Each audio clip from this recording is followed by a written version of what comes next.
వాస్తవంగా డైలీ న్యూస్‌కి సంబంధించి నేషనల్, ఇంటర్నేషనలే నాయి దాదాపుగా 60, 70% ఉంటాయి. రాష్ట్ర వార్తలు ఒక 10, 15% మాక్సిమం ఉండేది. జాతీయ వార్తలు ఒక 20% దాకా ఉంటే నేషనల్ వివిధ రాష్ట్రాలది దాదాపు 60% ఇంటర్నేషనల్ న్యూస్ ఉంటాయి. ఎందుకంటే అంతర్జాతీయంగా జరిగే పరిణామాలు ఇక్కడ కూడా ఇంపాక్ట్ చూపెడుతుంటాయి కాబట్టి ఎక్కువగా దాని మీదనే కాన్సంట్రేట్ చేస్తాను నేను. ఇంకోటి అవి ఆసక్తికరంగా కూడా ఉంటాయి. మనయొచ్చేటప్పటికి దిగజారిపోయిన రాజకీయాలు కాబట్టి అటు పక్కన పట్టించుకోవడం మానేశాను. తగ్గిచ్చేశాను. ఇదంతా ఎందుకు చెప్తున్నా అంటే ఇప్పుడు ఇరాన్‌కి, ఇజ్రాయెల్‌కి జరుగుతున్న వారు, అమెరికా, ఇరాన్‌కి మధ్య జరుగుతున్న వారు గురించి రెగ్యులర్‌గా వీడియోలు చేస్తూనే ఉన్నాను. అదే సందర్భంలో అమెరికా ధైర్యం చేస్తుందన్న డౌట్ కూడా ఉంది. ఎందుకంటే క్రిందటిసారి ఇజ్రాయెల్ అటాకింగ్ కంటిన్యూ చేయబోతుంటే ఆపింది అమెరికా. ఆ రోజున ఇజ్రాయెల్ వెళ్ళి ఇరాన్‌కి సంబంధించిన అణుస్థావరం ధ్వంసం చేసే ప్రయత్నం చేసింది.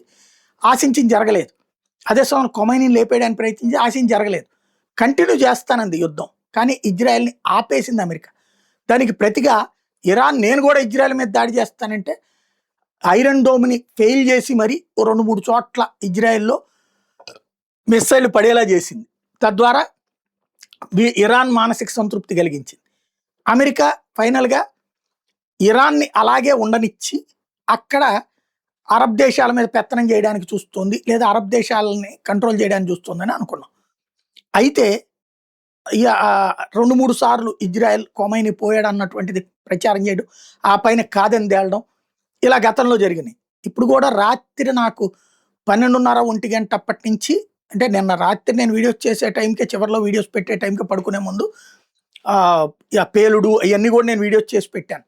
తర్వాత అందులో ఆ బిల్డింగ్‌లో ఖొమైనీ ఉన్నాడన్నటువంటి ప్రచారం జరిగింది గానీ, అంత సులభం కాదన్నది కూడా చెప్పి ఆ వీడియో కూడా నేను 1 గంట, 2 ప్రొజెక్ట్ చేశాం. చనిపోవడం లేదు అని చెప్తున్నాను. ఎందుకంటే అక్కడ ఉన్నటువంటి ఇరాన్ విదేశాంగ మంత్రి చెప్పుకొచ్చాడు. ఏం లేదు అదంతా ఉత్తుత్తి ప్రచారమని. అతను కన్‌ఫ్యూజ్ చేశాడనమాట. ఆ తర్వాతన తెల్లారుజామున 2:30, 3 ఇండియన్ టైమింగ్‌లో ధృవీకరణ జరిగింది.